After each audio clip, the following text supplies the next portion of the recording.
In the fall of 2011, a man hung himself in a bottling factory of a popular over-the-counter sleep aid company just outside Chicago. The man worked as a quality control manager and had just been laid off to save the company money. In the morning, the cleaning crew found him swaying in the breeze from the air conditioning system with a note in his breast pocket that read, "Sleep tight." Over the next few months, a string of strange deaths were associated with areas where the sleep aids from the factory were shipped. Seemingly healthy people had died in their sleep from apparent strangulation. All the victims had severe bruising on their throats. Oddly, police were unable to ascertain how the murderer entered the victim's home or a possible motive for the murder.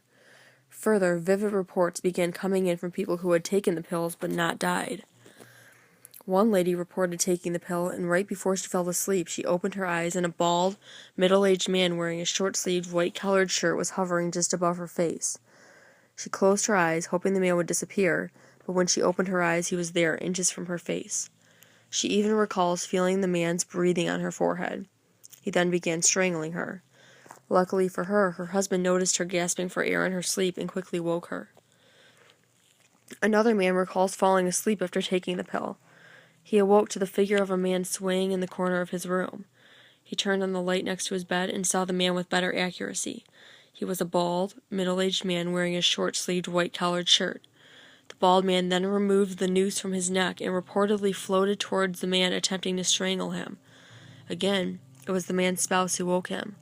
He awoke gasping for air in sheer terror. The FDA did a full investigation and found no evidence of tampering. Even after a recall of the pills and a public awareness campaign warning of possible tampering, the deaths and reports of the bald man didn't stop.